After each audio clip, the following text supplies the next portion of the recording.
The work of private eyes is most often mundane, with much of their time spent keeping surveillance in all weathers on errant spouses or locating missing persons. But not so with the world's most famous detective agency, whose motto is, "We never sleep."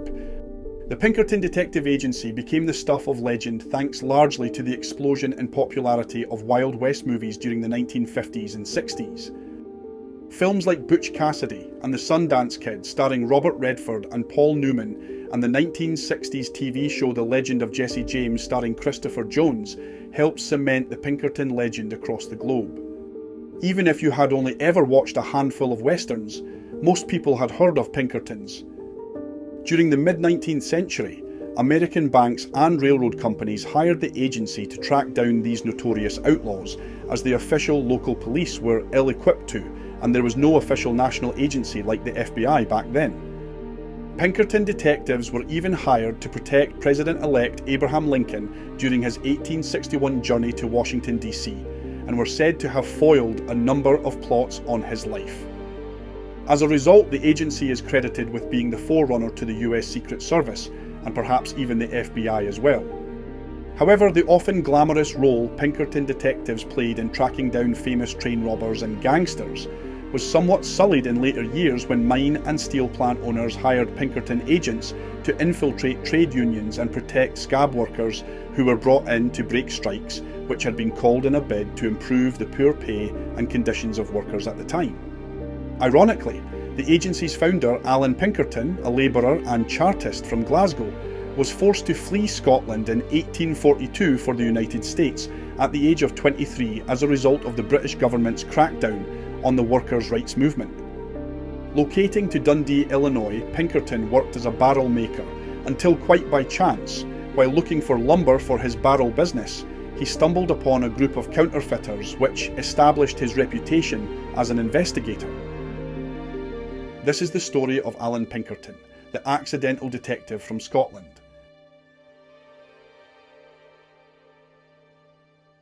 Before we investigate the life of Alan Pinkerton, please like and share this film and subscribe to our YouTube channel. Hit the bell icon to be notified of future releases from the Scotland channel, and find out more about our mission to showcase Scotland by visiting our website thescotlandchannel.tv. Born into relative poverty in Glasgow in 1819, Alan Pinkerton became a labourer to support his family after his father, a policeman, was killed in the line of duty. Pinkerton became active in the Chartist movement, speaking out for democratic reform in Britain. He was quickly persecuted for his radicalism, so much so that as a result of a crackdown by the British government on the movement, he was forced to flee Scotland with his wife Joan for the United States. The couple settled in Dundee, a small township 40 miles outside Chicago, where Pinkerton set up his own barrel-making business. It is there where he accidentally stumbled into crime fighting as a career which would make him internationally famous. One day in 1847, Pinkerton had run out of barrel staves and set out to look for more wood on an uninhabited island in a nearby river. There he discovered the remains of a campsite which struck him as suspicious, so he decided to return at night only to find a group of counterfeiters manufacturing coins. Pinkerton alerted the sheriff and the gang was arrested. At a time when rampant counterfeiting endangered businesses, local merchants lauded Pinkerton as a hero and began asking him to investigate other incidents on their behalf. The Sheriff of Kane County was also impressed, and he appointed Pinkerton as a deputy. It was the beginning of a career that would lead to him not only becoming America's first private eye, but starting the most famous detective agency in the world, which still bears his name today. Pinkerton became so good at running sting operations against counterfeiters that he was soon appointed as Chicago's first full-time detective before going on to found the Pinkerton Detective Agency in Chicago in 1850, which soon had branches in New York and Philadelphia as well. The agency was quickly regarded as a branch of law enforcement by a public whose confidence in the official police was low.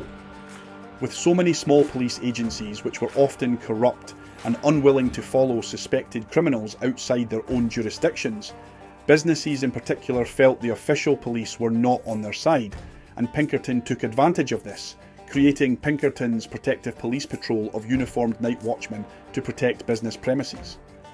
Demand for Pinkerton's services quickly grew, particularly as the railways spread west across America. The trains carried valuables including gold and cash and were increasingly targeted by outlaws such as Butch Cassidy and Jesse James, so the railroad companies hired Pinkerton men, as they were called, to hunt the outlaws down.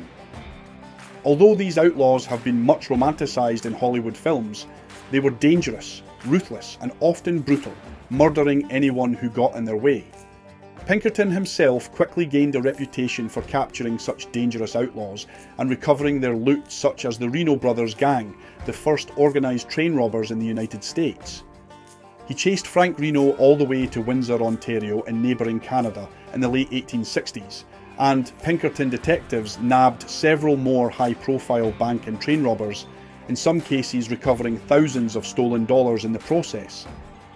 The agency gained a reputation for tenacity, and ordinary citizens terrorised by these outlaws regarded these Pinkerton men as heroes.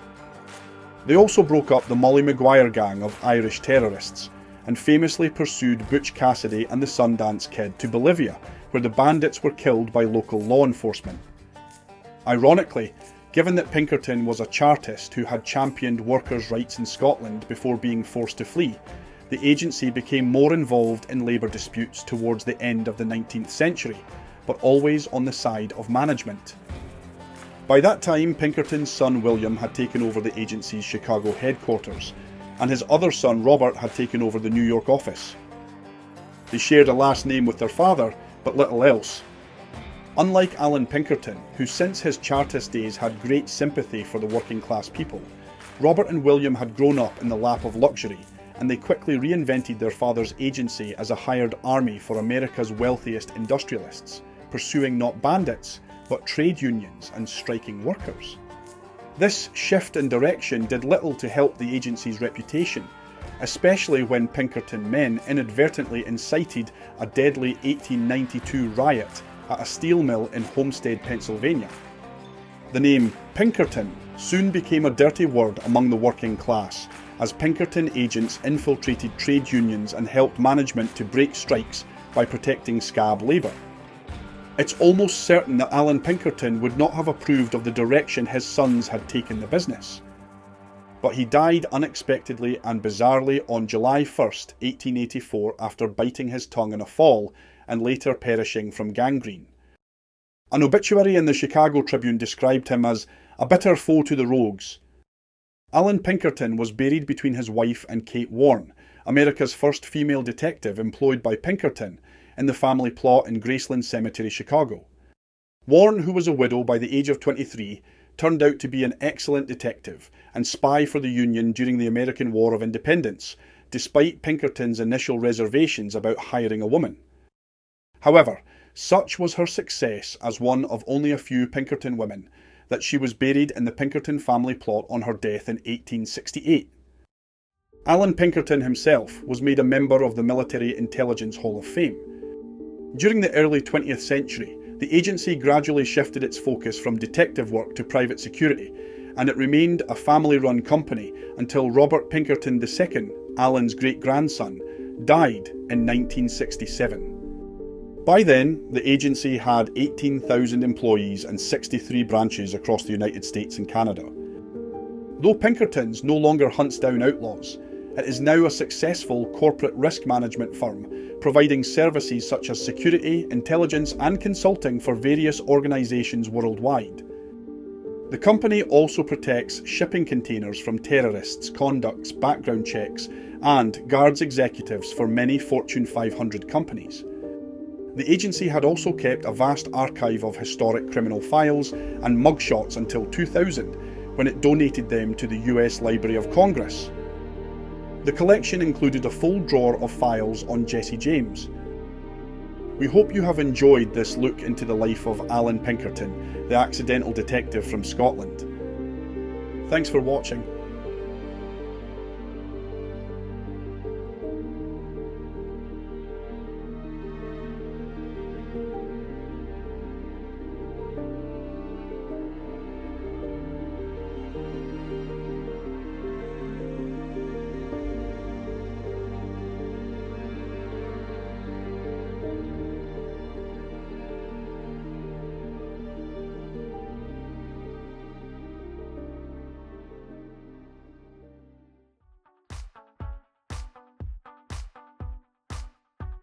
If you run a business in Scotland and are looking for a cost-effective way to promote your business to our fast-growing audience, then the Scotland channel is for you. We offer several great ways to promote your business on our truly Scottish channel. These include film sponsorships, having a film made specifically about your business, or advertising on our website. The advantage of sponsoring a film or having a film made specifically about your business is that the film remains on the channel indefinitely, giving your business exposure specifically on the Scotland channel and on YouTube, 24 hours a day, 7 days a week, 365 days a year, year after year at no extra cost. What's more, we'll even create a shorter version of the film for you to use on your website or as an additional promotional tool for your business. So whether you are a home-based business, a small guest house or larger hotel, restaurant, gift shop, jewellery maker, or a larger business operating anywhere in Scotland, advertising on the Scotland channel allows you to reach growing audiences across Scotland and the world, showcasing your goods and services nationally and internationally. So, no matter what type of business you run, or how large or small it is, so long as it is based in Scotland, the Scotland channel creates the perfect way to be in front of your target audience indefinitely. Find out more about advertising on the Scotland channel today. Email us at info@scotland24.tv or call us on 07578 215 076 today.